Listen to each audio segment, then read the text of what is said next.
Greetings friends and welcome back to the channel. I am the GM Philosopher and today we are talking about how to make your D&D combats more balanced. Obviously D&D combat is kind of a difficult thing to balance. Challenge ratings don't always give you the most accurate representation of how a battle is going to go, mostly because different groups of players have different play styles. Some players min-max more than others. Some groups of players like to use out-of-the-box tactics, while other groups of players may be more likely to kind of take standard actions, swing the sword, shoot the bow, be done. There's also action economies to take into account. Action economy is a term that refers to the number of actions each side gets to take in a combat round. Generally, the side with more actions has a significant advantage. This is why, maybe in theory, an ancient red dragon should be able to defeat a party of 5 player characters with relative ease, or at least you think, or maybe even the challenge rating says so, of a certain level, when in reality, you might be surprised by how quickly a group of players at an appropriate level would actually be able to out-action economy an Ancient Red Dragon and defeat it, even when you wouldn't have thought that that would be the case. This is why a group of lower CR creatures can sometimes be more challenging than a single high CR monster. So the question remains, how do you balance this? Well, I have some tips for how to balance your combats. These are things that I have done and they work super well, and I want to share them with you.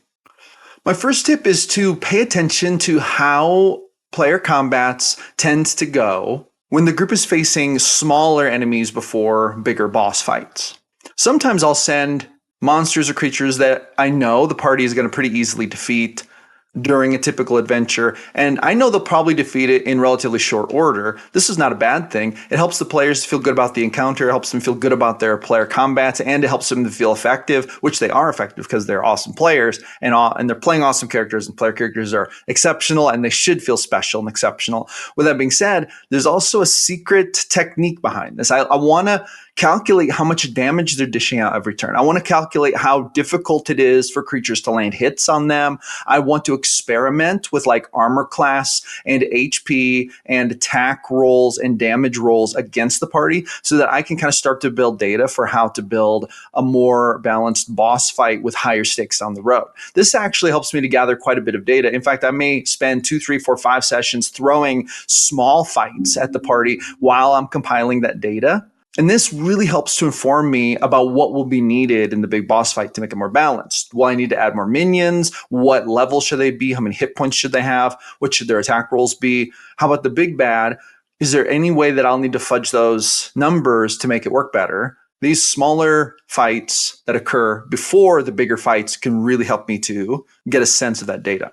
Tip number 2, sometimes you need to adjust during combat. While combat is going on, you may need to make some adjustments if it's starting to feel unbalanced. Obviously, if this is a boss fight, you want your characters to feel challenged. You don't necessarily want them to steamroll your big bad and their minions, but you also don't want the big bad and the minions to just steamroll your party, because it can make it feel unfair and it can make it feel not fun if players just feel like there's literally no chance, there's no choice. It looks like a hopeless situation. And it's like, what did you do? Did you design something to steamroll us? And that's not really fun, right? So you can take actions to prevent this. And here's some of the things I do. One of the first things I'll do is I'll start making crits and fumbles more effective in one or another ways. For example, if the group is starting to get steamrolled, which can happen. In my games, my player characters tend to be super out of the box thinkers.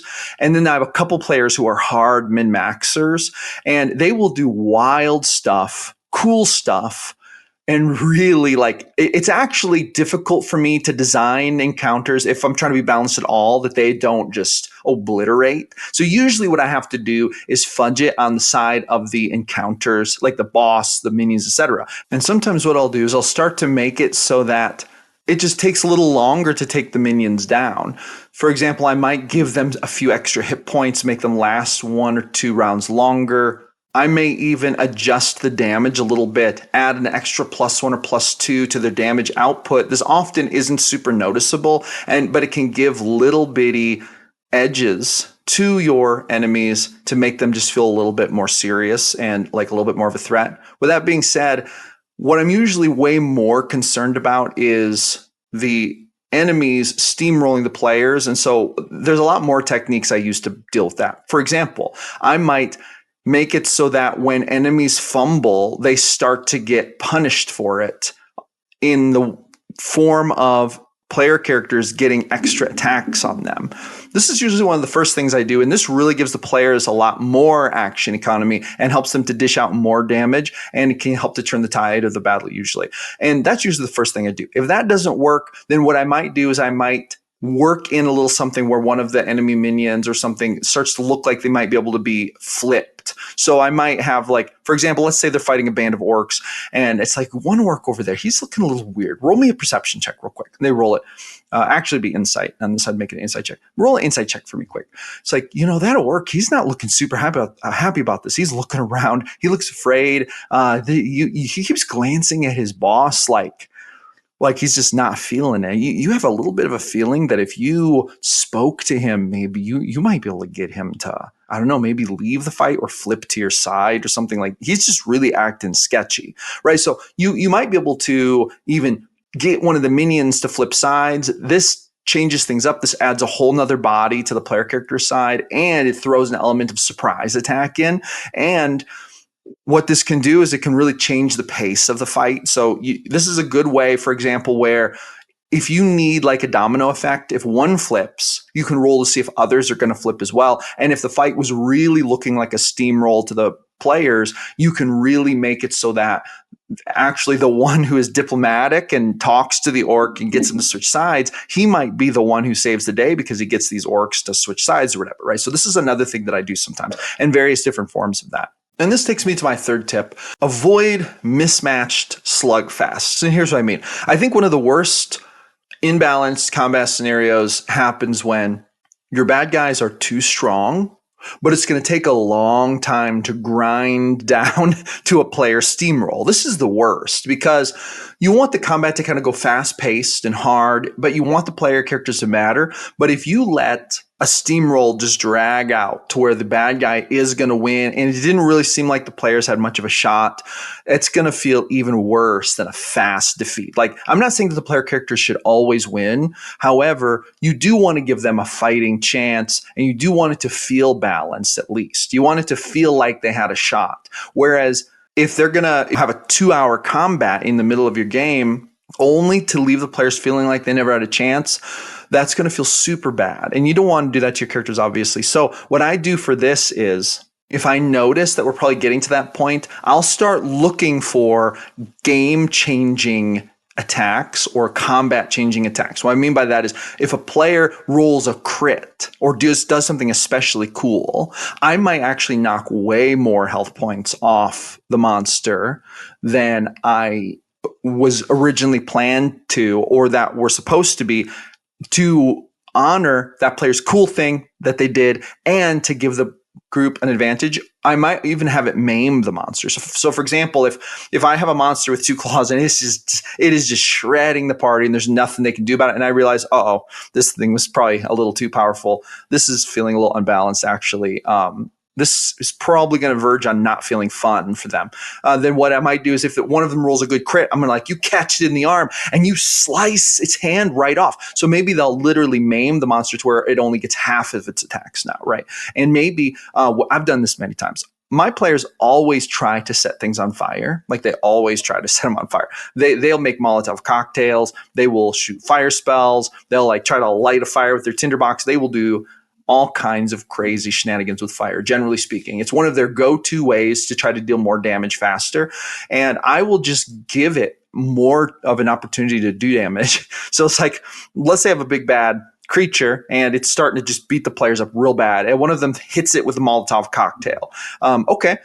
The effect that that's going to have is going to be directly proportional to how much balance I need to bring to the combat. So for example, I might say, roll a d4 damage. Okay, it does this much damage. Or if they hit it really good and I really need it to help, I might say, you hit it, roll a d4 for the impact, but then also roll a d4 for the fire damage.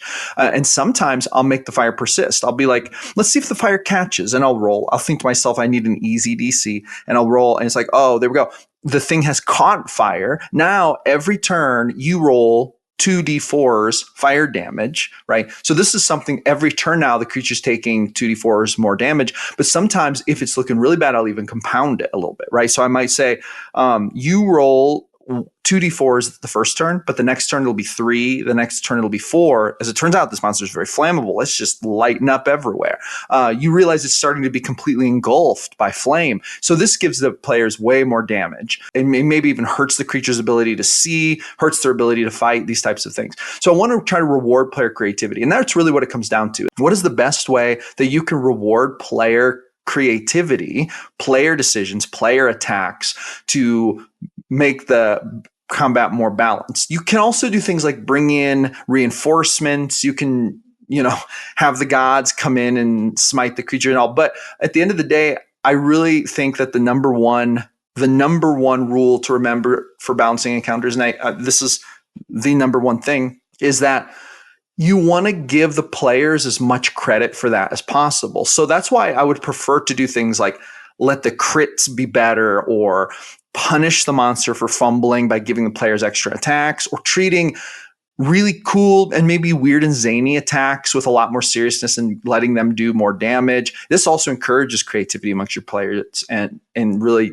helps them to understand, oh, if I do this and I think outside the box, I'll generally be rewarded for it, which makes for super cool player combats. I will give my group credit for this. They are so creative and so zany, and they do such crazy things that I would never have thought of during combat, that I like, that I think are cool, that I want to honor, that I'm gonna be honest, usually when I design encounters for them, I design them to be like, this is pretty much right over the line of being, it should be impossible for them to win.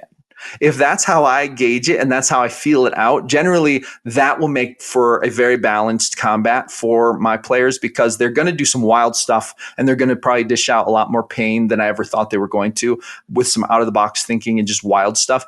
Or if they don't come up with anything crazy out of the box, then I just throw in a couple of these things, punish the creature punish the bad guys for some fumbles, reward the friendlies with some crits, and also maybe have a minion flip. And before you know it, the action economy has been balanced and it's looking like a much more balanced combat. And the players are actually having a lot of fun. You can also really have a lot of fun with the flipping thing, because if you have a minion flip, they might become your new like squire or ally, right? And they might have this whole backstory. You might introduce a whole NPC this way. I've actually had parties where they would, that's the way that they would get their guides. They would roam through the countryside. They would come upon like a band of bandits or something, and they would start fighting them. And they would basically say, hey, just so you know, if you will throw down your weapon and you will surrender to us, we're actually looking for a new guide. You might get the job.